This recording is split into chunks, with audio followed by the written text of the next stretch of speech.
మీరు చూస్తున్నారు వైవ్యాన్ న్యూస్. మా ఛానల్ మీకు నచ్చితే లైక్ చేయండి, షేర్ చేయండి, సబ్స్క్రైబ్ అవ్వడం మాత్రం మర్చిపోవద్దు. ఈ రోజు నాకు ఇంత ఘన స్వాగతం పలికిన కాకరపేట పసుపు సైన్యానికి, జన సైనికులకి, ప్రజలకి, మా తెలుగింటి ఆడపడుచులకి నా హృదయపూర్వక ధన్యవాదములు. ఇది నా ముఖ్య ఒక సభ. కొంచెం గొంతు రాసుకుపోయింది, అందరూ ఓపిక ఏడాలి.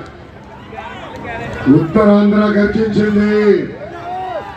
ఈ గర్జనతో తాడేపల్లి కొంపలో టీవీలు పగులుతున్నాయి. పోరాటాల పౌరుషాల గడ్డ ఉత్తరాంధ్ర. బాబు గారి హయాంలో ఉత్తరాంధ్రకి పెద్ద ఎత్తున పరిశ్రమలు వచ్చి ఉద్యోగాలు వస్తే ఈ జగన్ ముఖ్యమంత్రి అయిన తర్వాత ఉత్తరాంధ్రకి తీసుకొచ్చింది ఒకటి, అది గంజాయి. బాబు గారి హయాంలో నెలకి ఒకసారి ఆయన ముఖ్యమంత్రి హోదాలు వచ్చారు, పరిశ్రమలు తీసుకొచ్చారు, ఉద్యోగాలు తీసుకొచ్చారు. కానీ ఈ ప్రభుత్వం ఏర్పడిన తర్వాత రోజుకొక మర్డర్, రోజుకొక కిడ్నాప్, రోజుకొక కబ్జా. ఈ రోజు మనందరం చూస్తున్నాం. ఈ ప్రభుత్వంలో ఉన్న ఎమ్మెల్యేలు, ఎంపీలు చూస్తే నాకు జాలేస్తుందండి. వైకాపా విశాఖపట్నం ఎంపీ భార్యని, కొడుకునే వైకాపా నాయకులు కిడ్నాప్ చేశారంటే ఇంకా సామాన్యుల పరిస్థితి ఎలా ఉందో మనందరం ఆలోచించాలి. వాళ్ళు చేస్తున్న భూదందాకి వ్యతిరేకంగా ఒక ఎంఆర్ఓ మాట్లాడినందుకు ఆ ఎంఆర్ఓ రమణయ్య గారిని కూడా ఎలా కొట్టి చంపేశారో మనందరం చూసాం. ఈ మధ్యన ఈ సైకో జగన్ ప్రతి మీటింగ్ లో పదం వాడుతున్నాడు. వాళ్ళ తండ్రి వయసు కలిగిన చంద్రబాబు నాయుడు గారిని ముసలోడు అంటున్నాడు. ఈ సభాముఖంగా ముసలోడు ఎవరో నేను తేల్చాలనుకుంటున్నాను. జగన్ బస్సు దిగాలంటే స్టూల్ ఉండాలి. అంతేకాదు, వెళ్ళి శంకుస్థాపనలో కొబ్బరికాయ కొట్టాలంటే పండితులు రాయిని పైకి ఎత్తితే కానీ ఈయన కొబ్బరికాయ కొట్టలేడు. ఇక అంతేకాదు, గత 4 సంవత్సరాలు 10 నెలలుగా మీరందరూ గమనిస్తే 6 గంటలు రాత్రి తర్వాత ముఖ్యమంత్రి గారు కనపడరు, వెళ్ళి కొడుకుంటాడు. గట్టిగా 1 గంట కూడా ఒక శాఖ సమీక్ష చేసే పరిస్థితులు లేడు.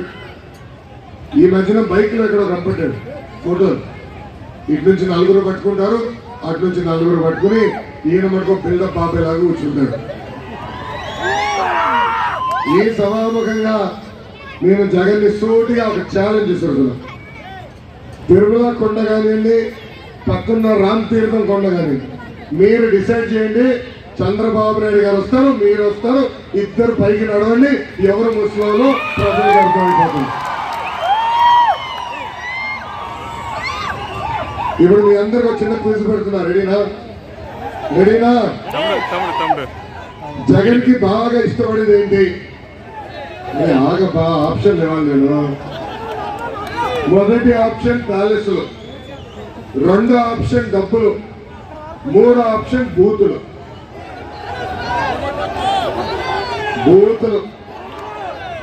ఎవరన్నా మనం లేస్తే పొద్దున్న లేచిన సుప్రభాతం వింటాం, లేదంటే మంచి పాటలు వింటాం. కానీ జగన్ లేచిన వెంటనే బూతులు వింటాడు. రాత్రి జగన్ హాయిగా పడుకోవాలంటే బూతులన్నీ పడుకుంటాడట.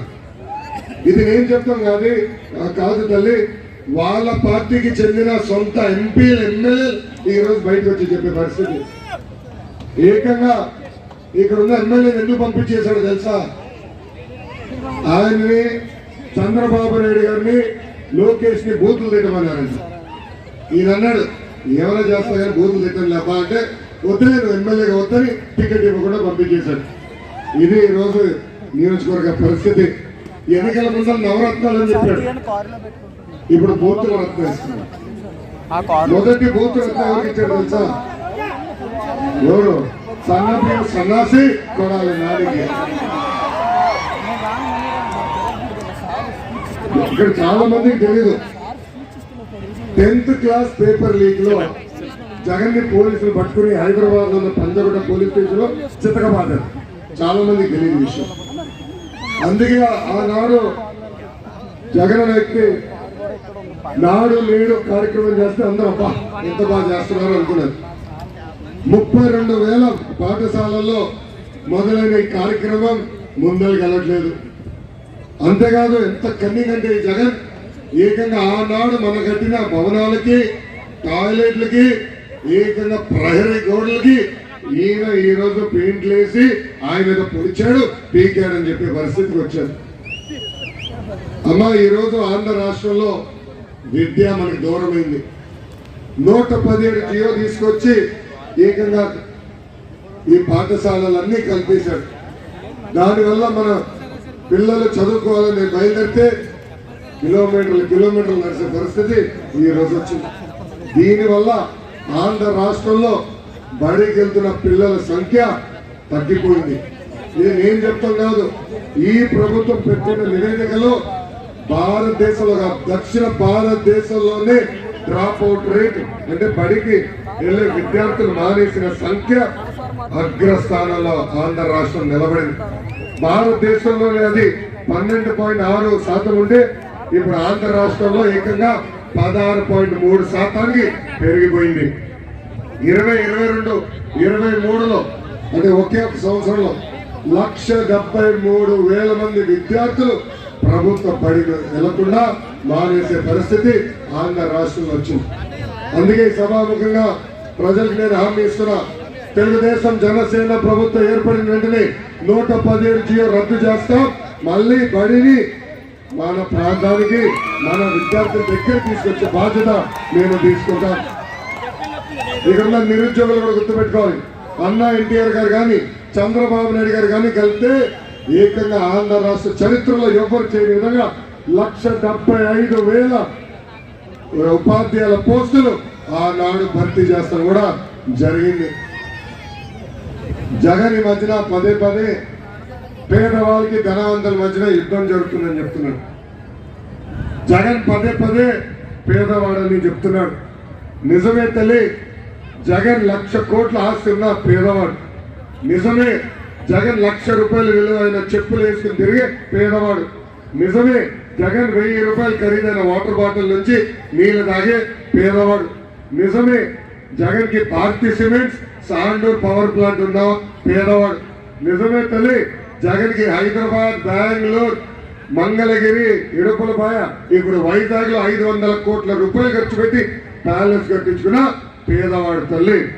రాబోయే రోజుల్లో జరగబోయే యుద్ధం జగన్ అహంకారానికి, ప్రజల ఆత్మ గౌరవానికి ఈ సభాముఖంగా మీ అందరికీ నేను తెలుసుకుంటున్నాను.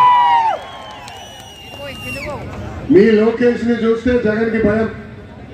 ఆనాడు నేను పాదయాత్ర ప్రారంభించాలనుకుంటే జియో1 తీసుకొచ్చాడు. ఆనాడు ప్రతి పబ్లిక్ మీటింగ్ లో చెప్పా, ఆ జియో1 మర్చి ఎక్కడ పెడతావు పెట్టుకోపో, ఈ లోకేష్ తగ్గేదే లేదని. తల్లి ఇలా మైక్ పెట్టుకుని మాడితే మైక్ లాక్కున్నాడు తల్లి. ఊరికొచ్చి అందరు కంపడాలని స్టూల్ వేసుకుంటే స్టూల్ లాక్కున్నారు. ఏకంగా బండి ఎక్కి చెయ్యి వస్తే ఆ బండి కూడా పట్టుకెళ్ళిపోయాడు తల్లి. ఇప్పుడు ఎర్ర బుక్ పట్టుకుని తిరుగుతున్నా తల్లి. దీనికి ఏముందో చెప్తా తర్వాత. ఈ ఎర్ర బుక్ మీద కూడా కేసులు వేసింది. కోర్టుకి వెళ్ళి లోకేష్ ప్రతి ఊర్లో ఎర్ర బుక్ చూపిస్తున్నాడు, లోకేష్ ని అరెస్ట్ చేయాలి, నాన్ బెయిలబుల్ వారెంట్ జారీ చేయమని చెప్తున్నారు. మై డియర్ జగన్, నాది అంబేద్కర్ గారు రాసిన రాజ్యాంగం, నీది రాజారెడ్డి రాజ్యాంగం. మీ లోకేష్ ప్రజల్లో ఉంటే జగన్ పరదాల్లో ఉంటాడు. మీ లోకేష్ స్టాన్ఫర్డ్ ఎంబీఏలో చదివితే Jagan 10th class paper leak లో దొరికిన దొంగ. మీ లోకేష్ 25,000 కిలోమీటర్లు సీసీ రోడ్ వేస్తే ఉన్న రోడ్ల పైన గుంట కూడా పూర్తి లేని వ్యక్తి ఆంధ్ర రాష్ట్ర ముఖ్యమంత్రి సైకో జగన్. తల్లి ఆనాడు నేను పెద్ద ఎత్తున HCL, TCL, ఫాక్స్కాన్ లాంటి సంస్థలు తీసుకొచ్చా. జగన్ ఏం తీసుకొచ్చాడో తెలుసా తల్లి? భూము, ప్రెసిడెంట్ మెడల్, ఆంధ్ర గోల్డ్ తయారు చేశాడు. వాటర్ బాటిల్ నింపే సంస్థలు ఈ జగన్ తీసుకొచ్చాడు.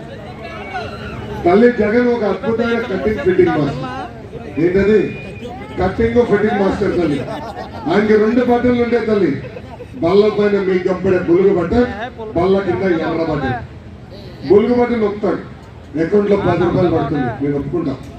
కానీ అదే క్షణం ఎర్ర బట్ట నొక్కుతాడు, అకౌంట్ నుంచి 100 రూపాయలు విషయం పోతుంది. ఎలా పోతుందో చెప్పాలి కదా. కరెంటు ఛార్జీలు 9 సార్లు పెంచి బాధుడే బాధుడు, ఆర్టీసీ ఛార్జీలు 3 సార్లు పెంచి బాధుడే బాధుడు, ఇంటి పన్ను పెంచి బాధుడే బాధుడు, చెత్త పన్ను పెంచి పెట్రోల్ డీజిల్ గ్యాస్ ధర పెంచి ఇది ఏంటది boom boom president medal Andhra gold ధరలు పెంచి ఇది ఈ రోజు ప్రభుత్వ పరిస్థితి. ఇంకా కటింగ్ మాస్టర్ అని చెప్పాక తల్లి అన్న క్యాంటీన్ కట్, పెళ్లి కానుక కట్, పండగ కానుకలు కట్, విదేశీ విద్య cut, school fee reimbursement cut, 6 లక్షల వృద్ధులకి రావాల్సిన పెన్షన్ కట్, రైతులకి రావాల్సిన ఇన్పుట్ సబ్సిడీ కట్, రైతులకి గతంలో సబ్సిడీ ద్వారా వచ్చే పరికరాలు కూడా ఆ సబ్సిడీ కూడా కట్ చేసిన వ్యక్తి ఈ సైకో జగన్. భారతదేశ చరిత్రలోనే 100 సంక్షేమ కార్యక్రమాలు కట్ చేసిన ఏకైక ముఖ్యమంత్రి ఈ సైకో జగన్. తల్లి ఒక సామెత ఉంది, అబద్ధం ప్రపంచం చుట్టూ తిరిగి ఇంటికి వచ్చే లోపల నిజం గడప దాటదని. ఈ రోజు వాలంటీర్ వాసులు అదే వాడుతున్నారు. ప్రతి గడప దగ్గరకు వచ్చి తెలుగుదేశం ప్రభుత్వ అధికారులకు వస్తే ఉన్న సంక్షేమ కార్యక్రమాలు రద్దు చేస్తున్న అబద్ధం చెప్తున్నారు తల్లి. అందుకే మీరందరూ అప్రమత్తంగా ఉండాలి. వాలంటీర్ వాసోత్సవాలు ఒకటే చెప్పండి, అసలు భారతదేశానికి సంక్షేమం పరిచయం చేసిన వ్యక్తి విశ్వవిఖ్యాత నట సార్వభౌమ స్వర్గశ్రీ నందమూరి తారక రామారావు గారు. ఆనాడు 2 రూపాయలకి కిలో బియ్యం ఇచ్చాం. ఆనాడు 50 రూపాయలకి హార్స్ పవర్ మోటార్ అందజేశాం.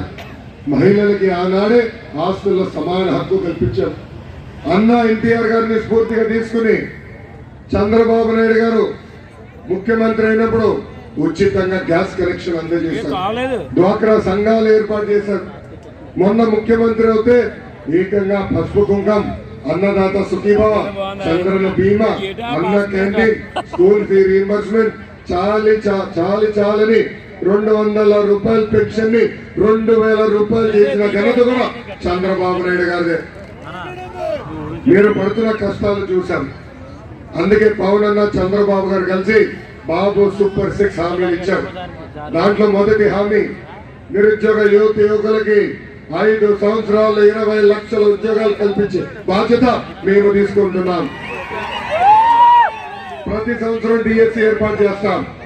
5 సంవత్సరాల్లో ప్రభుత్వ పోస్టులన్నీ భర్తీ చేసే బాధ్యత మేము తీసుకుంటాం. ఉద్యోగం వచ్చే వరకు ప్రతి నెల 3000 రూపాయలు నిరుద్యోగ వృత్తి కూడా మన ప్రభుత్వం ఇవ్వబోతుందని ఈ సభాముఖంగా నిరుద్యోగ యువకులకి నేను హామీ ఇస్తున్నాను. రెండో హామీ, స్కూల్కి వెళ్ళే ప్రతి విద్యార్థి తల్లిదండ్రుల అకౌంట్ లో మన ప్రభుత్వం ప్రతి ఏడా 15,000 రూపాయలు వేయబోతుంది. అంటే ఒక్కరుంటే 15,000, అంటే ఒక్క బిడ్డ ఉంటే 15,000, ఇద్దరుంటే 30,000, ముగ్గురుంటే ఎంత 45,000 రూపాయలు మన ప్రభుత్వం వేయబోతుంది. అంతేకాదు మూడో హామీ, రైతులకి అండగా నిలబడడానికి ప్రతి సంవత్సరం ఆర్థిక సాయం రూపంలో 20,000 రూపాయలు రైతులు కూడా అందజేసే బాధ్యత మన ప్రభుత్వం తీసుకోబోతుంది. ప్రతి ఇంటికి ప్రతి ఏడా ఉచితంగా 3 గ్యాస్ సిలిండర్లు మన ప్రభుత్వం అందజేయబోతుంది. ఇంకా 18 నుంచి 59 సంవత్సరాల వయసు కలిగిన మహిళలకి ప్రతి నెల 1,500 రూపాయలు మేము ఇస్తాం. సంవత్సరానికి 18,000, 5 సంవత్సరాల్లో 90,000 రూపాయలు కూడా మన ప్రభుత్వం మహిళలకు అందజేయబోతుంది. ఇంకా 6వ హామీ ఏంటి? 6వ హామీ ఏంటబ్బా? మా బిఎస్పీసీ సూపర్ స్టార్లు ఏమేది 6వ హామీ? మహిళలు ఆర్టీసీ బస్సులో ప్రయాణించే హక్కు మన ప్రభుత్వం కల్పించబోతుంది. ఆర్టీసీ బస్సులో ఉచితంగా ప్రయాణించే హక్కు మన ప్రభుత్వం కల్పించబోతుంది. ఇంకా ఉత్తరాంధ్రకి పట్టిన దరిద్రం జగన్. మీరందరూ చూస్తే 3 రాజధానుల పేరుతో 3 ముక్కలు ఆటలాడుతున్నారు. ఏకంగా ఉత్తరాంధ్రని 3 కుటుంబాలకు అప్పగించారు తల్లి. మొదటి కుటుంబం పేరు క్యాన్సర్ గడ్డలాగా తింటున్న బొత్స కుటుంబం. రెండో కుటుంబం పేరు విజయసాయి రెడ్డి కుటుంబం. 3వ కుటుంబం పేరు వైవి సుబ్బారెడ్డి. ఈ 3 కుటుంబాలకు ఎక్కడ భూమి దొరికితే ఆ భూమి కొట్టేసే పరిస్థితి ఈ రోజు మనందరం చూస్తున్నాం. ఎప్పుడు లేని విధంగా ఈ రోజు ఉమ్మడి విశాఖపట్నం జిల్లాలో భూ కబ్జాలు జరుగుతున్నాయి. అంతేకాదు తల్లి, విశాఖ ఉక్కు ఆంధ్రుల హక్కు నినాదంతో ఆనాడు పెద్దవాళ్ళు మనకు ఉక్కు ఫ్యాక్టరీ తీసుకొచ్చారు. ఇప్పుడు ఏకంగా ఆ ఉక్కు ఫ్యాక్టరీని ప్రైవేటీకరణ చేసేందుకు ఈ జగన్ ప్రయత్నిస్తున్నాడు. అందుకే విశాఖపట్నం జిల్లా ప్రజలకు నేను హామీ ఇస్తున్నా, ఆ విశాఖ ఉక్కు ఫ్యాక్టరీ ప్రైవేటీకరణకు జరగకుండా చేసే బాధ్యత నేను వ్యక్తిగతంగా తీసుకుంటున్నాను. ఇంకా విశాఖపట్నం జిల్లా కూడా అనేక హామీలు ఇచ్చాడు జగన్. 50 పైన హామీలు ఇచ్చాడు తల్లి. ఆనాడు చెప్పాడు విశాఖ రైల్వే జోన్ పూర్తి చేస్తా అన్నాడు, చేయలేదు. విశాఖ మెట్రో ప్రాజెక్ట్ పూర్తి చేస్తా అన్నాడు, చేయలేదు. మూతపడిన షుగర్ ఫ్యాక్టరీలన్నీ తిరిగి తెరుస్తా అన్నాడు, చేశాడా? చేశాడా? మనం ఆనాడు ఇచ్చిన నిధులు కూడా పక్కదారి మళ్లించేసి ఆ ఫ్యాక్టరీలు చంపేశాడు. ఇంకా 8 లక్షల ఎకరాలకి అదనంగా 8 లక్షల ఎకరాలకి సాగునీరు అందిస్తానని ఆనాడు హామీ ఇచ్చి ఈ రోజు కనీసం ఒక తక్కువ మట్టి ఈ ప్రభుత్వం ఎత్తలేదు. ఇంకా మన జిల్లాకి మన నియోజకవర్గానికి పరిశ్రమలు తీసుకొచ్చి ఉద్యోగాలు కల్పిస్తానని హామీ ఇచ్చాడు. ఒక్క పరిశ్రమలు తీసుకొచ్చాడా? ఒక్కరికైనా ఉద్యోగాలు కల్పించాడా? పక్కన కోడిగుడ్డు మంత్రి దెబ్బకి ఉన్న పరిశ్రమలన్నీ కూడా ఆంధ్ర రాష్ట్రం నుంచి పారిపోయే పరిస్థితికి వచ్చింది. ఇంకా పాయకరాపేట నియోజకవర్గం అంటేనే తెలుగుదేశం పార్టీ కంచుకోట. 2014 నుంచి 2019 వరకు ఆనాడు శాసనసభ్యురాలుగా ఉన్న అనిత గారి ప్రోత్సాహంతో 1500 కోట్ల రూపాయల నిధులు తీసుకొచ్చి పాయకరాపేట నియోజకవర్గాన్ని అభివృద్ధి చేసిన పార్టీ తెలుగుదేశం పార్టీ. ఆనాడు పరిశ్రమలు తీసుకొచ్చాం, ఉద్యోగాలు కల్పించాం. నేను పంచాయతీరాజ్ గ్రామీణాభివృద్ధి శాఖ మంత్రిగా ఉన్నప్పుడు ప్రత్యేక నిధులు కేటాయించి తాగునీటి పథకం పనులు కూడా ఆనాడు ప్రారంభించాం. ఈ ప్రభుత్వ అధికారులకు వచ్చిన తర్వాత ఆ పథకాన్ని కూడా పక్కదారి మళ్లించింది. ఇంతేకాదు 192 కిలోమీటర్లు ఆనాడు సీసీ రోడ్లు ఒక్క నియోజకవర్గం వేశాం. సాగునీటి ప్రాజెక్టులు, పంచాయతీ భవనాలు, బీటీ రోడ్లు కూడా ఆనాడు మన ప్రభుత్వం చేసింది. ఇప్పుడే అనిత గారు చెప్పినట్లు పండూరు బ్రిడ్జ్ కానీ జాలరు బ్రిడ్జ్ కూడా ఆనాడు మనం ఇచ్చిన నిధులు ఈ రోజు ఆనాడే కట్టాం. ఈ రోజు కనీసం పెండింగ్ వర్కులు కూడా పూర్తి చేసే పరిస్థితులు ఈ ప్రభుత్వం లేదు. ఆ మహమ్మారి కనీసం మన రోడ్లు తెలియదు, ఏ ప్రాజెక్ట్ ఎక్కడో తెలియని పరిస్థితి. ఆయన ఇక్కడికి వచ్చారంటే కాలంలో ఒకటే మళ్ళీ ఇక్కడ డబ్బులు దొబ్బేదాన్ని తప్ప ఇంకేమి కాదు. స్థానికులుగా 6 నిమిషాలు అందుబాటులో ఉన్న మన వాళ్ళని గెలిపించాలని ఈ సభ జనసేన పార్టీ ఉమ్మడి అభ్యర్థిని ఇక్కడ గెలిపించండి, నేను ఇచ్చే హామీలు నిలబెట్టుకునే బాధ్యత వ్యక్తిగతంగా నేను తీసుకుంటాను. ఆనాడు నేను పాదయాత్రలో వచ్చినప్పుడు నేరల్ పేస్ వల్ల మత్స్యకారులు అనేక ఇబ్బందులు పడుతున్నారని మత్స్యకార సోదరులను కలిశారు. ఆనాడు చెప్పాను మన ప్రభుత్వం వస్తుంది, ఈ సమస్య శాశ్వత పరిష్కారం బాధ్యత మేము తీసుకుంటామని హామీ ఇచ్చారు. దానికి కట్టుబడి ఉన్నాను. ఇంకా అంతేకాదు స్థానికులకి ఉద్యోగాలు కల్పించాలని ఆనాడు కోరారు.